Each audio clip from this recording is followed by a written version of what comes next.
All right, I'm just going to create a couple of more minutes. I'm going to create time now for people to join how to create an irresistible personal brand. You know, a funny thing from show business that I'm all going to teach you right now, whether you know this or not, is that any Broadway show that you go to or any play, they always wait 7 minutes after the time to start so that people can come and trickle in. So next time that you go to a play or a show, see if they do that. They've done it every single time since someone told me about that. Crazy.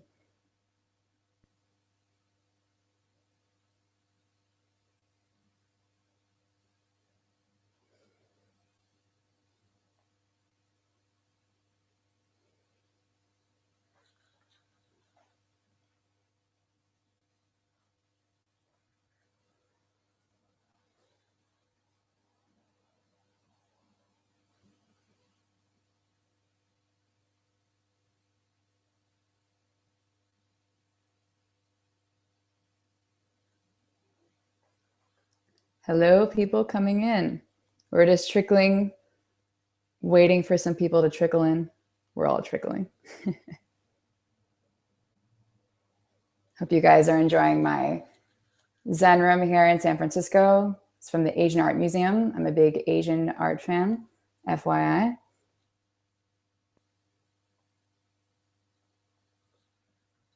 I so wish that I could chat with you all tonight, but unfortunately, Hangouts on Air does not allow me to do that.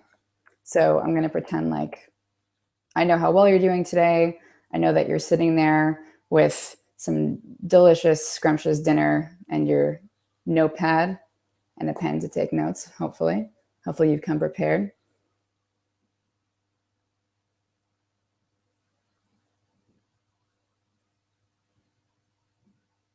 So we're going to wait about 4 more minutes. You're going to see like my eyes shifting around up here, but we'll get started soon.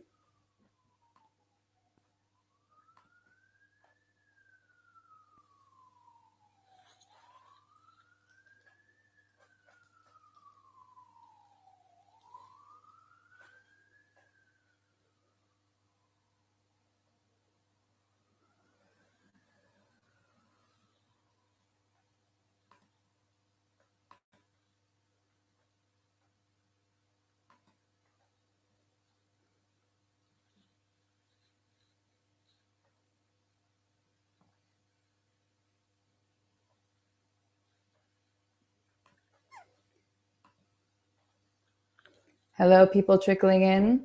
We're just waiting a couple more minutes to get started. So just sit tight.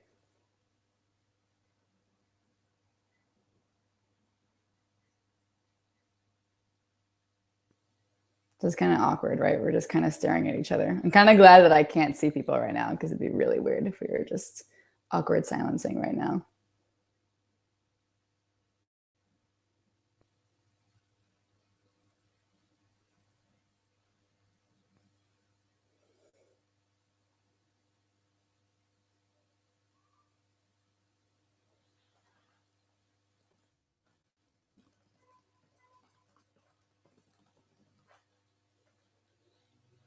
I just sent a group chat to you guys. Can anyone see it by any chance?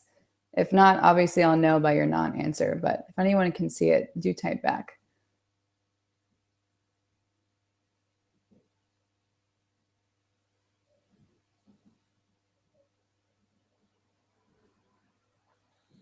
I wrote everyone in the chair.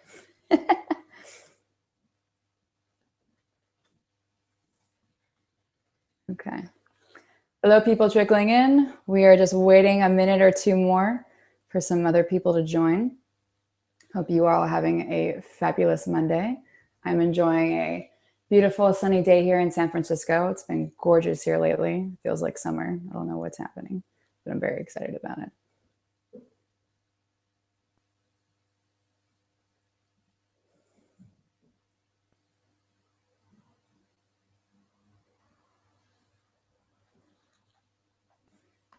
All right. One more minute and then we'll get started.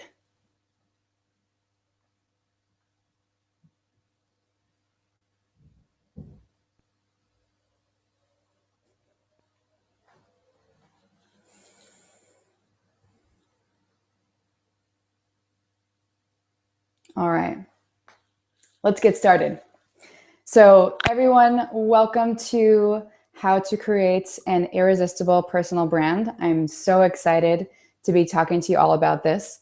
And I'm just gonna do a quick little intro to give us some structure for what we're gonna talk about tonight. And then after that, I'm gonna do some Q&A. So some of you sent me some questions via email, which I'll answer for you all live and right here. And as a note for anyone who's watching and you didn't submit a question, I want you to watch this with the intention of how can what someone else asked apply to my situation? This is one of the things that I was taught that's helped me so much, whether it's being in a conversation with people who are talking about football and things that I have no clue about, because it helped me know that I really wasn't that much different than anybody else. I could connect with someone instantly. So in terms of this, I want you to think, even if this person's situation is a little bit different, how can it relate to what I'm doing, to what I'm going through, to what I'm struggling with, etc. And obviously, tonight I'm going to be fun. We're here to have some entertainment. But obviously, I want you to treat this as, if you had paid me to do this for you, I want you to take notes. I want you to think about what we're talking about tonight. Obviously, the best thing you can do is take action after you watch this and let me know how it goes, because I love results and I also love featuring people on emails, the blog, etc. So let's get started. And when I was thinking about what to talk about with you guys tonight, I thought about a lot of things. I was like, I could talk about confidence, I could talk about charisma, I could talk about personal style. But the one question that people ask me all the time, or different flavors of this question, is how do I stand out? So people who are project managers ask this question, people who are dating ask this question, people who are business owners ask this question. So I thought, let's really target that, give you some actionable tips that you can use, and then I'll go through the Q&A like I mentioned. So standing out. I realized that there are about 5 parts to really standing out. And then, of course, I like to think about things in terms of a system. So something you could follow step by step and then do it over and over and over again. So part 1, I call this listening and presence. Now, I know, we have all heard this before. I know I've said this before. I've heard this from other people before. I talk about it because of how difficult it actually is to do, especially if you are stressed out. You have to-do lists as long as the Nile River. It's like a new phrase that I'm using. You have kids, you have financial worries, whatever it is that's going on in your head. I'm sure you've experienced this, how hard it is to sit in front of someone and think, I'm going to focus on this person. Except right as you're about to do that, it's like, wait, are the kids okay? Wait, did I pay that? Wait, oh my God, this thing at work.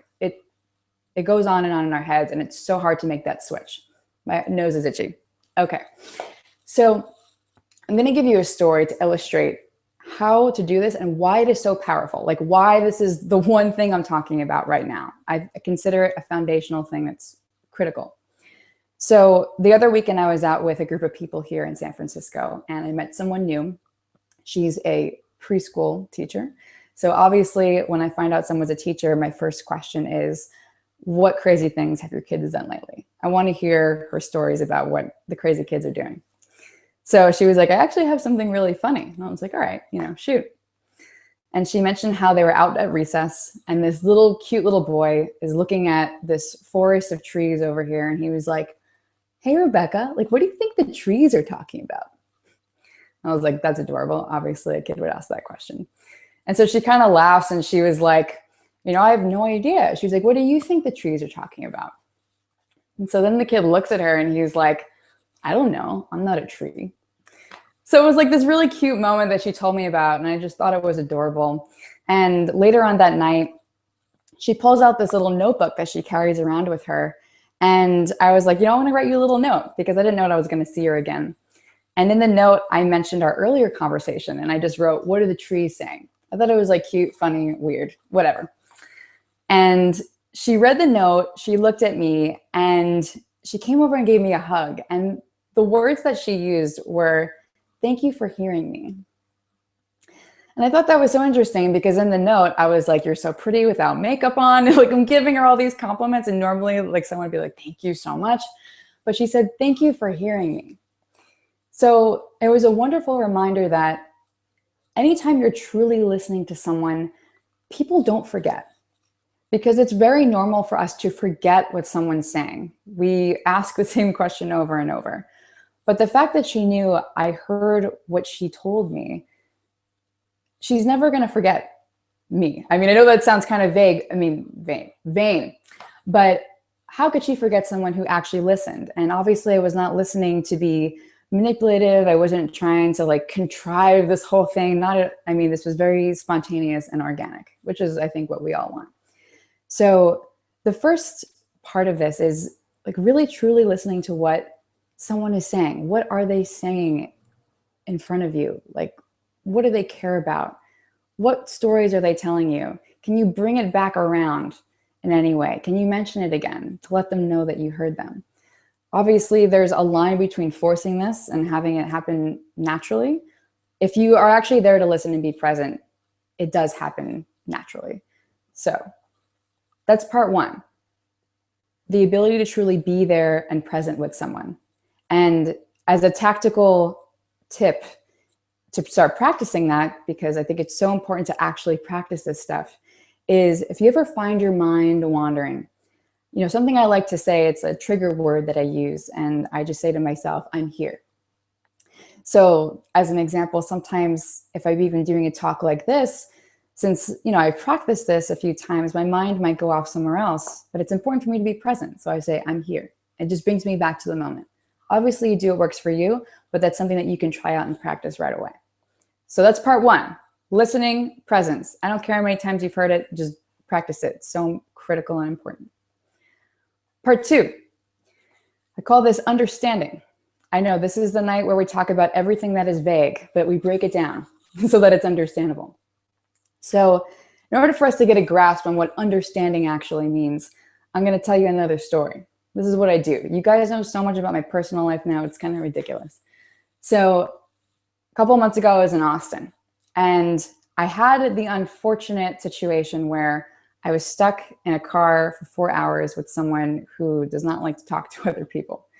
And on top of that, he is a chemical engineer at a very prestigious university. So he just doesn't think that other people gets what he does. So he's very reluctant to talk about work stuff. So I remember thinking in that car, I was like, look, I could sit here in awkward silences, which is what's been happening, or I can make this at least a little fun, a little bit enjoyable. So I noticed that when I would ask him questions about the kind of work that he did every day, what he was working on, he was very one-wordy with me, making it increasingly difficult for me to enjoy this time and for me to feel comfortable asking him more questions. But instead of letting that deter me, there was a point where he gave me just enough information for me to work with. He mentioned this like strange term. I don't even remember what it was. This is how foreign this stuff is to me. But I remember it being so easily understandable. I connected it to something that I experienced in real life. It wasn't chemical engineering, but it was something else that was related. And so I said to him, oh, well, is X, this thing I've experienced, like what you're talking about? And he said, yeah. He's like, that's exactly what it's like. And it was a weird turning point in the conversation, because I noticed how much more open and engaged he was with me and so much more willing to provide information. And funny enough, we actually had an enjoyable conversation for the rest of the time that we were stuck together in this car. So understanding someone is complicated in terms of it's the art of hearing what someone is not saying or what they might not be able to articulate. But it all starts with being deliberate about understanding someone. So in this example, just notice that a lot of other people probably would have just been like, well, I'm just going to suffer an awkward conversation or a few awkward silences because this person's not giving me anything to work with. That certainly is one way to look at it. But, if you're stuck in a car and you got a couple of hours, why not make it fun? Why not be playful about it? So I found it so much more pleasurable and rewarding when I was like, look, let me actually try to understand what he's saying, like where this is coming from. If the concepts that he's talking about in any way relate to what is going on in my life or my personal experience. And this also relates to when people ask me questions about how do I have conversations with people who are so different than me? I'm a massage therapist. That person is a salesperson. How are we even a little bit related? So, like, I mean, the problem with that question is you're assuming that you're different from someone else. And the thing is, like, you're a human, I'm a human. So why wouldn't we try to find a mutual connection point? So in terms of understanding, and the tactical tip aligned with that is, let's be deliberate about trying to get where someone's coming from, trying to get what they're saying, even if they're different from us. In fact, I tell so many people that if they come across these types of situations, to look at someone and think, what can I learn from you?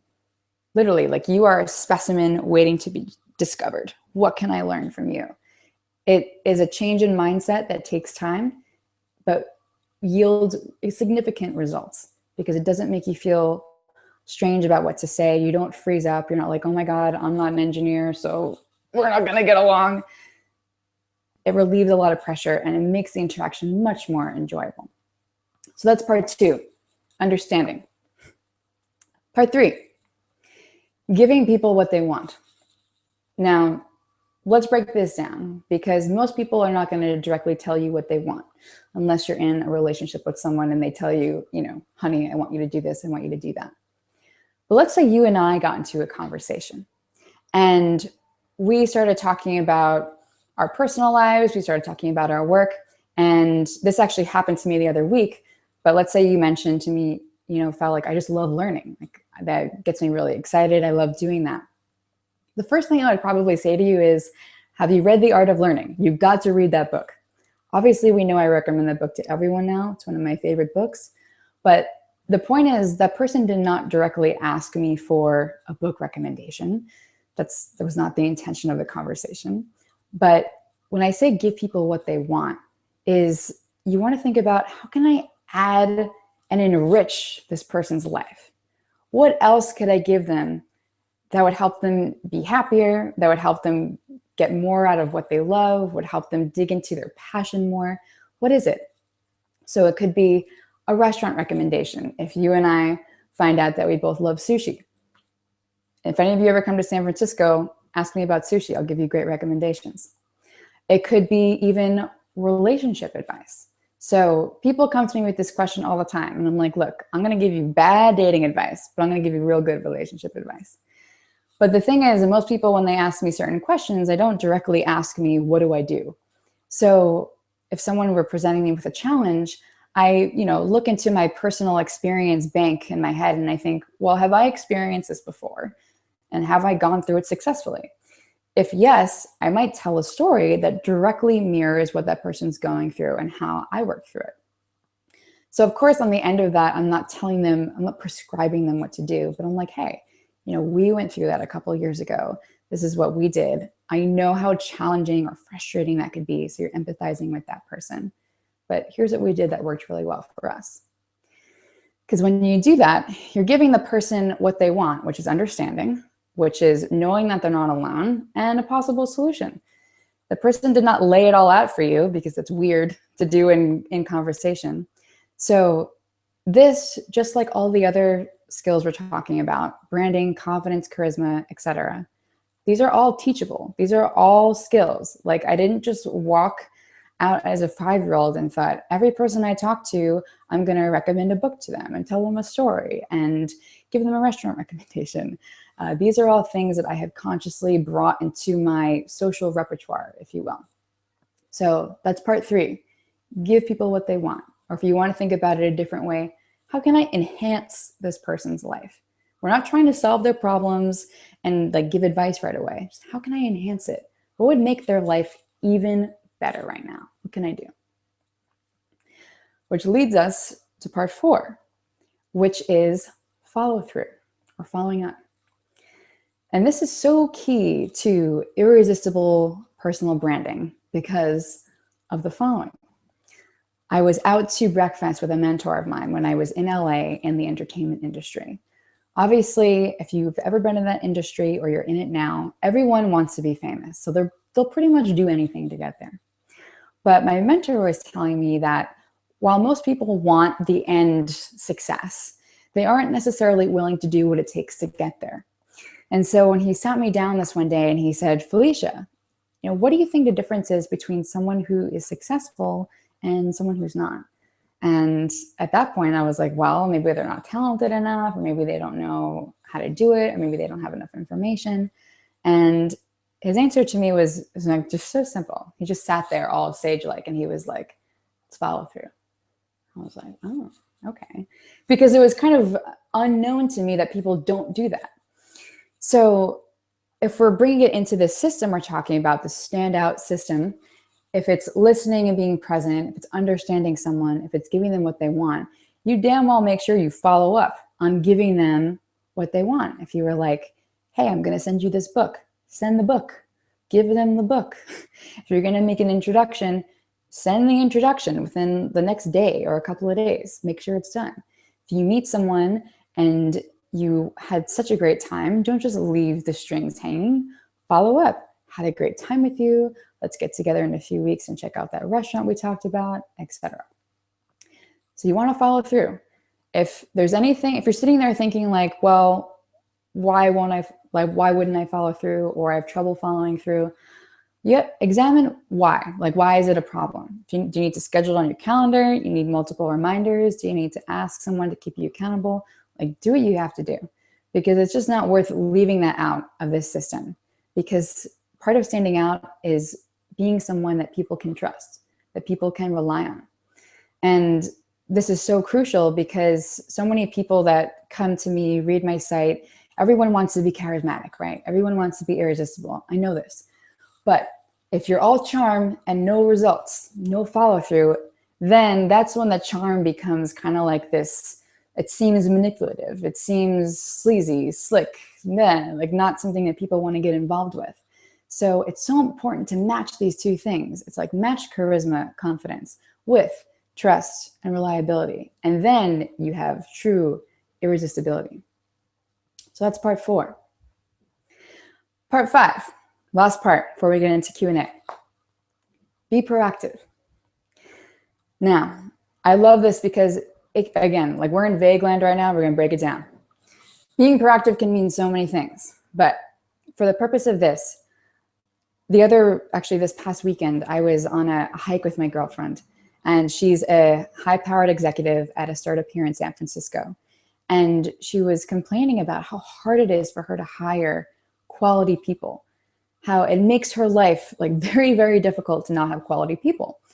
When she gives tasks to her employees, they just complete the task and then they're like, okay, so what's next? What's next? What's next? They're good at completing tasks. They're not good at looking above and beyond. How else can they help? What else can they do? It's kind of like when I was younger and I would do the chores my mom wanted me to do. And I'd be like, okay, I'm done. Like, I want to go do my thing now. And my mom would be like, well, what else can you do? Like, there's more to do around the house. So even though I hated cleaning, she had a good message there where it was, think about what else can you do? So the art of this is when we put it together in this like system we're talking about, if you want to use this and really integrate it into your life, it's about making this not a one-time thing, but like literally a lifestyle change. Especially with any of my courses, if any of you have taken them or if you've ever coached with me before, this is all long-term stuff. There are things that you can do right now that you definitely will get quick wins on, and they're so important with building confidence, with building momentum. But just like everything else, being proactive actually takes deliberate, conscious thinking to be like, what else can I do? How can I go above and beyond? It would be just like, with my course, Be Magnetic, for example. That was something that has been available to the public since October of last year. And I could just leave the course as it is, right? I could just leave it. But I collect feedback from every single person that takes this course. And I'm like, all right, so what's happening? Where are they stuck? What confused them? What did they love? And coincidentally, a lot of people get stuck on the storytelling part of the course. It is hard. So person A who's not proactive is just like, whatever, like they bought it, so I don't care. I'm just going to go to sleep. Person B who's proactive is like, how can I make this so that people can successfully move through the storytelling module? So that's like where I'm at. I'm like, I want to make this the best. I want to make this amazing for people. I want storytelling to be fun. So what I did was I went in, I recorded a new audio that would help people think about the storytelling aspect a little bit differently and get them better results. And if that doesn't work, I'm going to do something else to make sure people get results. So you view whatever you do, whether you have your business, whether you work at a company, whether you're in your relationship, it's like, what else can I do that is above the normal? Because when you do that, it makes everything so much better. I mean, just one more example with my partner, we've been together for almost 10 years now. And most people are like, well, by that time, you're just like two blobs, you're not really doing anything. And it's like, no, like neither of us operate that way. We're always thinking, how can I surprise him or her? How can I make him happy when he comes home from work? Can I give him a hug? Can I give him a massage? Can I do something really sweet? Can I send him a sweet note in the middle of the day? That's where my mind's at, because I'm thinking like, I want to be successful. I want this to last a long time. And you should be thinking about that with your friendships, with your job, your business, side projects, whatever you're doing that truly matters to you. What can I do now that gets me where I want to go long term, that is so beneficial to me that it becomes a natural part of who I am. And I don't even have to think about being proactive anymore. It's just me. Like, that's who you are. So that's part 5, being proactive.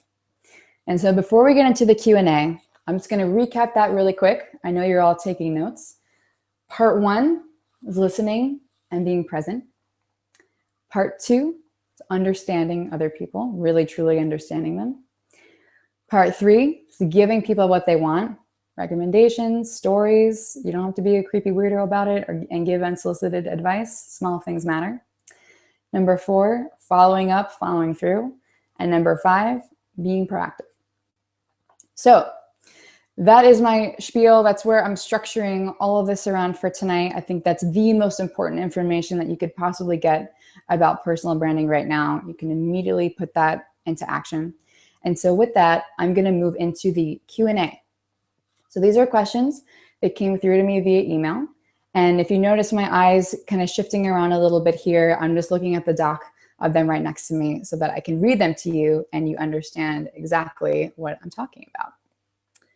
So we are first going to start with a question that's actually 2 questions. So here's the first question. Fel, as you know, introverts do not necessarily avoid socializing, especially in small groups or with close friends. I would say that's true. How can introverts become excited to be social with strangers and put themselves in uncomfortable situations when they would much rather unwind at home or just talk to close friends online because traveling is a pain? Should they just accept this tendency rather than forcing it? So I love this question, mostly because I know a lot of you are introverted. I work with so many introverts. I love you guys. It's also interesting. So the first thing that stood out to me in this question is this person asking, how can introverts become excited? So in that, it's almost like assuming that one must feel excited to socialize. So let me just like totally blow your mind for a second. Extroverts, like myself, sometimes don't feel excited about socializing. Not every extrovert is like walking around being like, I'm going to talk to people all day, every day, and it's going to be the best. Like, that's not how we work. I also like my alone time. I also love being around people. So for anyone who's an introvert, I would do a reframe on that. Why put pressure on yourself to feel excited? That's like saying I must feel excited every day. Guess what? Not going to happen. So instead, I would encourage anyone who's watching this, who's an introvert, to think, what is it about socializing? Whether it's one-on-one, whether it's in small groups, what is it about those experiences that I love? What do I get from it? What makes me excited?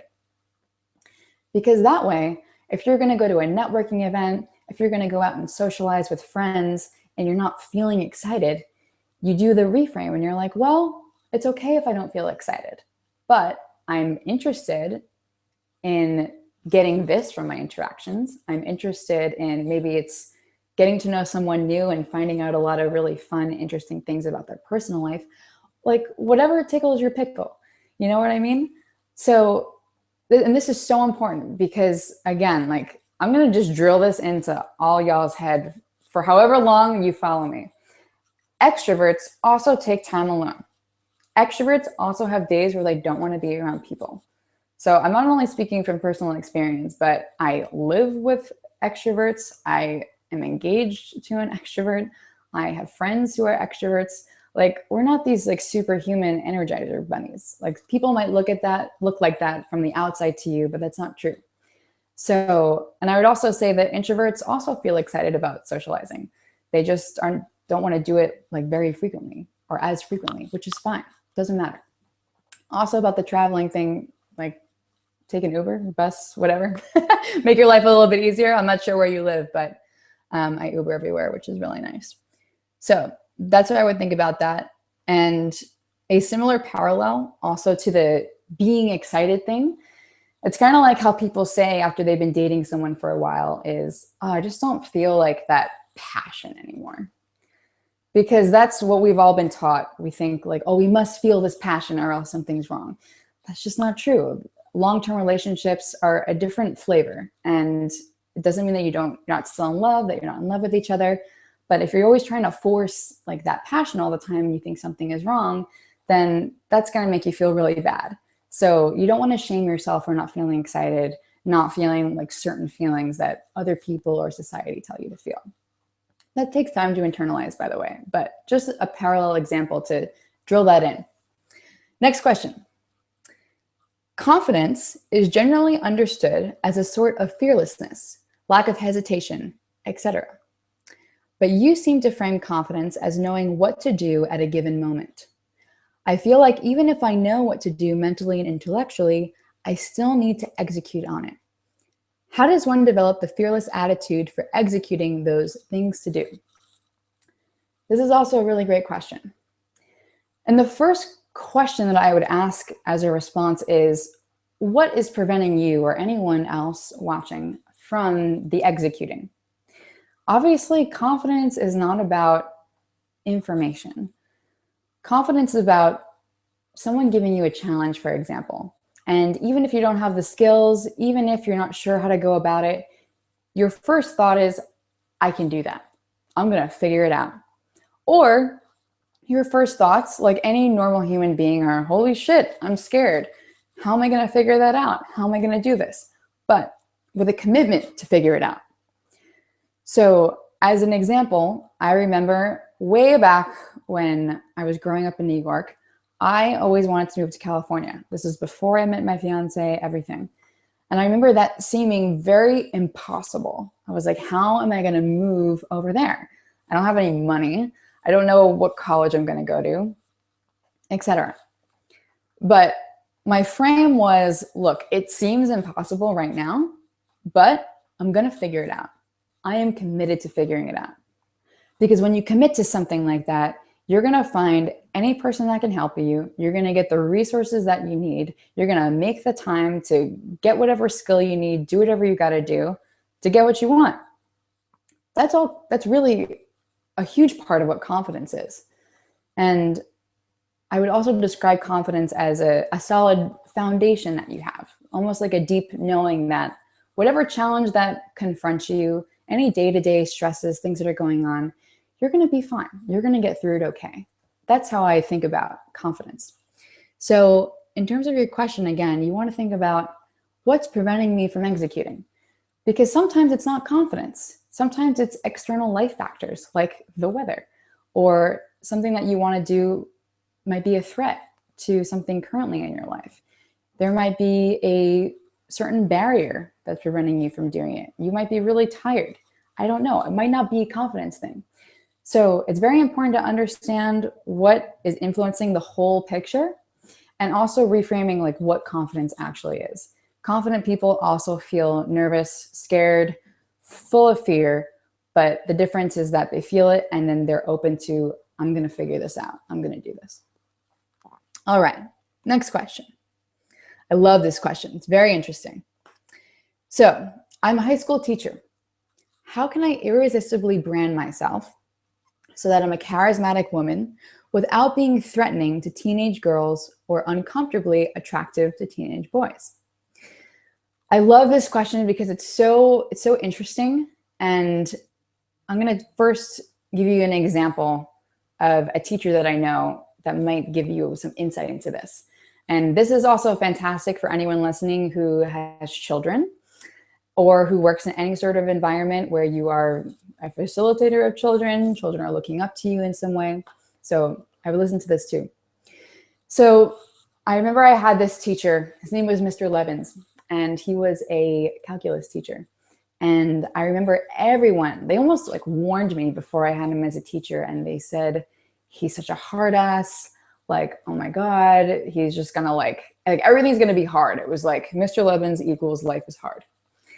But the thing was, everyone liked this guy. Everybody liked him for the most part. Like maybe you had some haters, whatever. Most people liked him though. And there was a reason for that. And it was because Mr. Levins didn't seek approval from his students. He did not do things in order to be liked. He was coming from a place of being so passionate about what he was teaching and so invested in his students' success that he made sure that he was confident in his teaching ability, that he listened to what we needed, what we wanted so that we can learn better. He set really strong rules and boundaries, made it really, really clear what was okay, what wasn't okay. And he presented the information in an interesting, engaging way. I remember literally, guys, math, me, we don't like jive. You know what I'm saying? But I remember this class, I always looked forward to it because I was excited. He made me excited to learn. I was always laughing in that class. We all had so much fun, despite the fact that he was like this hard dude. Didn't matter.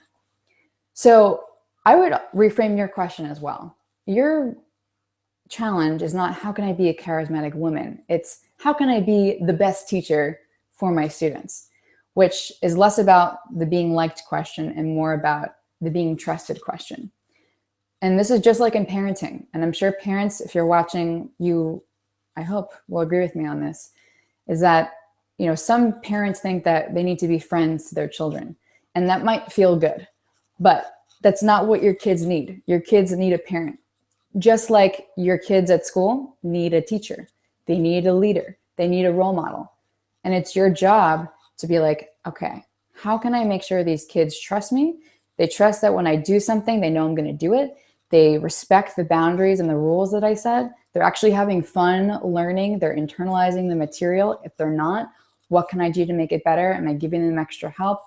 What can I do to make these more exciting or relatable to their lives? Like if I were you, that's what I would be thinking about as a teacher. That, like the byproduct that will follow from that is your own brand of charisma. I highly, I would hedge a bet that those kids would absolutely love you if they first knew that that their best interests were at your heart. And your only goal every day was like, how can I be the best teacher I can be? How can I make sure that these kids are successful because of me? That's what I'd be thinking about. All right. Couple more questions here. When branding yourself, how do you identify the key messages, traits, stories, experiences, etc., that will resonate with your audience? Another great question. Now, I would encourage everyone listening here to expand how this can be applied. This can be applied to personal relationships, partner, dating, friends. This can be applied to your work. So if you are giving presentations to certain groups of people, to your boss, to the CEO, to whoever. And I would also think about this if you happen to have your own business or some sort of side business. And I would think about how you can apply the answer to this question to that. So the first thing that comes to mind here is, well, who is your audience? You first need to know who your audience is. That's number one. Number two, the way that you find out what the key messages, the traits, the stories, the hooks, the nuggets are, is to research as deeply as possible. Ask as many questions as you can so that you can deeply understand what is the psyche of this person I'm talking to right now. Let me break that down because I know we're treading into vague land with that. When I was a copywriter, for example, before I ever wrote any sales copy, any marketing material for anybody, I spent 70% of my time doing research. I researched everything. and made sure that I so deeply understood who these people were that I was talking to that I basically became them. That was my goal. I wanted to be like an actor, understanding someone so well. So the key to doing that is, we all know that there are simply things that people will not say to you. That's just the fact of it. There are things that are very taboo. It's just like women talking about their attractiveness. It's like partners talking about sex. It's like talking about power dynamics in your work environment. There are just things that people will not admit publicly because it's taboo and vain, whatever, to do. So when you're digging into research and understanding, all right, like what story is going to resonate? What message should I really bring out here? Is whatever information you get from someone, whatever whatever answers they give to your questions, you got to keep asking why. Even if they won't give you the answer, you need to be like, well, why would someone say something like that? Why would someone think that way? And obviously you're not going to be 100% right all the time. So people will ask me like, well, how do I know if it's right? And I'm like, look, one, after you talk to a certain number of people, you're going to start seeing patterns. That's how you know you're on the right track. Number two, you have to make some educated guesses. That's just the name of the game. Then you find out what's hitting, what's not, and you adjust. So there's another really important part of this that I wanted to mention to you. Here we go. It is, let's just consider me and you guys right now watching this. What is it that I know about you that perhaps like you have not told me? So I've done obviously I did a ton of research before I ever launched my site, before I ever did anything, before I ever created courses. I've coached with people one-on-one. Obviously, there are things I'm not going to bring up from a personal client into the public mainstream. But the point is, like, in general, I know what you want. I know that so many of you, when it comes to charisma, confidence, irresistible personal brand, it's not about making money, for example. Like maybe that's a part of it and it's like a really cool byproduct, but that's not the main thing. Like most people who are interested in this stuff, is the question we're all really asking is, how can I express myself unselfconsciously? How can I be uninhibited? Like, how can I get people to like me for who I am? Those are like the deep questions that people might not articulate to me. I know that that's where it's coming from. I partially know because I've been you before, and I know because I've actually talked to people and people have opened up to me, so I can understand very deeply how someone is working. So when it comes to the kinds of stories and messages that I use, it all goes back to research. When I used to train copywriters, for example, and I would help them improve their copy, their sales pages, whatever they were writing, and they were stuck on something, I would be like, well, what's the first thing that you always do when you're stuck? What's the first thing? And they'd be like, well, we could do this, we could do that. I'm like, no, what's the first thing? What do we have to do? It's always go back to the research, always. So that's a business perspective. Let's say it's work. Think about the conversations that you've had with people. What have they expressed that they really want? Is it a promotion? Are you talking to someone who wants a promotion? Are you talking to someone who's having a tough time getting a project, some buy-in right now? Are you talking to someone who's struggling building their skill set? Everyone's got different things going on. So when you know that, you can tailor your stories, tailor what you talk about to what they're going through. If they're having trouble getting a promotion, for example, and you've been there, done that, tell them your story. You don't have to give them, again, if they're not asking for advice, it's more of like, I remember when I went through that last year and it was tough. It sucked, whatever you want to say. But you explain to them how you did it. And then what that does is it tells that person that you deeply understand them. They're like, whoa, they told me a story. They gave me this message that directly relates to what I am like most deeply caring about right now. So the short answer to this question is, who's your audience?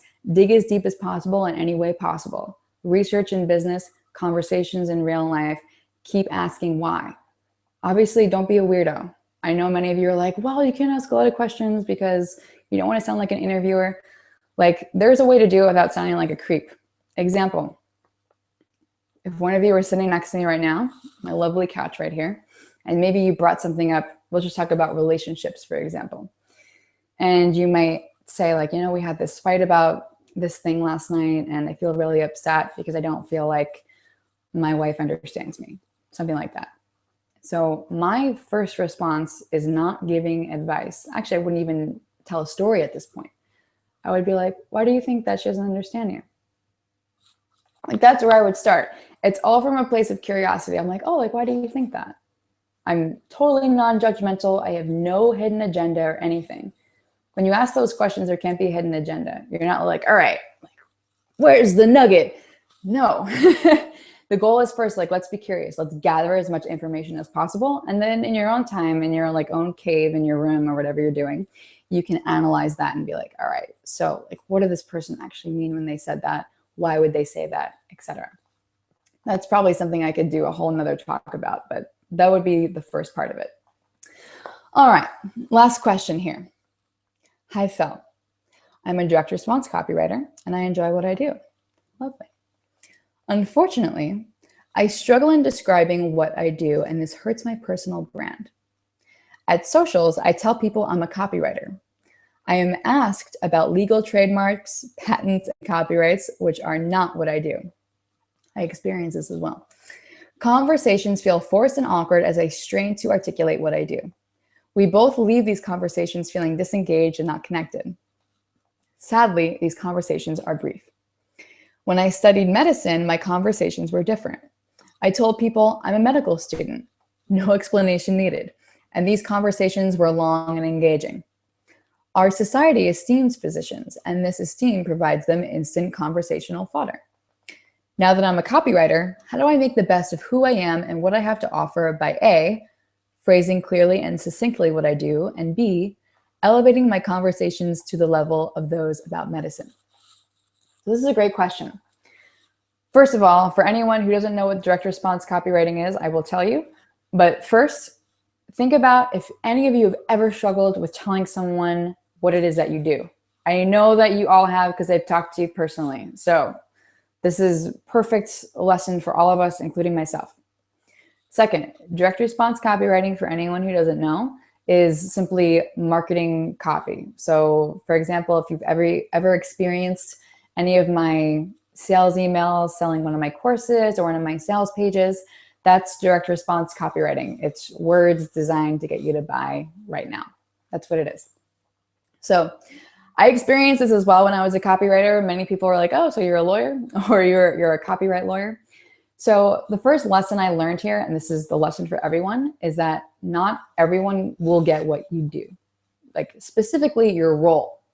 So at the mentorship that I did around personal branding the other weekend, this woman asked me about how she can describe the marketing and operations that she does at Google.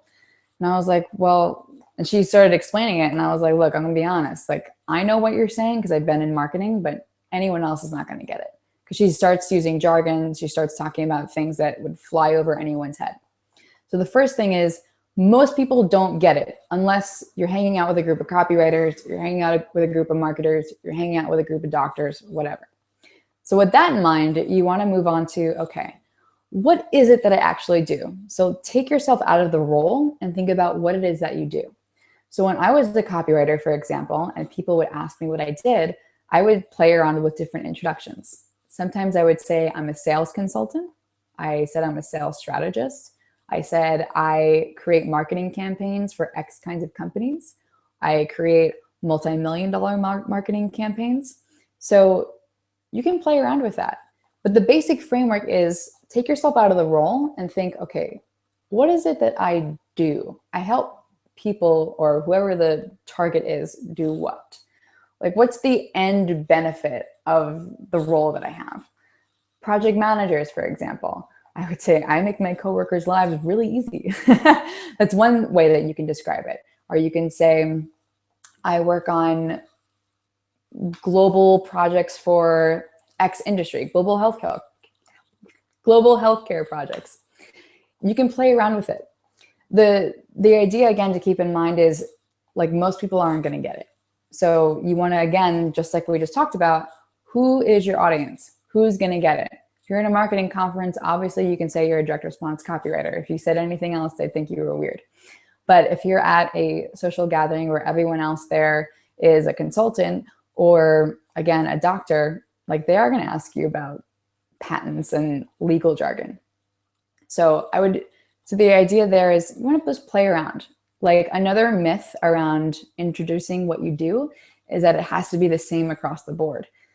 That puts you in a box that doesn't work. I would think about it as an iterative process, and that you tailor it to every single person that you talk to. Example from my own life. If I'm talking to a group of executives, what do you think I tell them that I do? I do executive coaching. They get it. If I'm talking to a group of engineers, or if I'm talking to people who are aspiring to leadership, I might say, I do communication coaching. I do leadership coaching. I change it because it's all the same. Social skills, communication, leadership, executive coaching. Like I literally do the same thing for all those clients. I just package it differently for who I'm talking to, because the most important thing is you want it to resonate with who you're talking to. So don't commit yourself to a tight box of this is my role, this is what I do, and I can't change it. Change it. Change it for every single person that you meet. Seriously, depending on what they care about. And for anyone, if that sounds like fake or weird or inauthentic, it's not. I would much prefer doing that than having a situation like what my friend here wrote about, where the conversations aren't as good, they're not as meaningful, they're not as engaging. So I'll make that trade-off. So we are closing down on time here. I'm just going to answer the last part of my friend's question, which was elevating my conversations to the level of those about medicine. Well, I would still do what I said to do in terms of tailoring what you say that you do. And as a side note on the conversation skills side of things, I would see if you can somehow connect what you do to what the other person in front of you does. And this, of course, relates back to talking to people who are different than you, where our first thought is, well, they're there, I'm here, they do this, I do that, so we're different and we can't, it's not going to work. Strongly encourage you all to reframe your thinking around that and just think, look, we're both people who do things that, hopefully we're interested in. I'm sure we're going to find a mutual connection point somewhere. Just like with that guy I told you guys about who is a chemical engineer, obviously, like that is not my life, but I related it back to an experience that I've had that showed him that I understood what he did and that I was interested in it. So when you want to elevate those conversations, the point is being deliberate about finding these mutual connection points and continuously discovering this person in front of you. I know I talk about the childlike wonder technique all the time. You ask why, you ask, what's your day-to-day like? Why do you love it? Why do you do it? How did you get into it? Again, like I know we're all worried about being an interviewer. That all depends on your tone of voice. Like if you're sitting here like, so what's your day-to-day like? And they answer and you're like, okay, cool. So why do you love it? Like, that's not the point. You don't have to ask these questions in sequence. It's more of like, what's your day-to-day like? And you're like, well, I do this, I do that. And you're like, it's kind of like what I do every day. Or like, I do something similar. Or my friend actually does something that's like the same exact thing. So you want to be open with the sequencing of the questions that you ask. You don't need to be married to the order of them or how frequently you ask them. What's more important is that you have an idea of what to do and you have the mindset.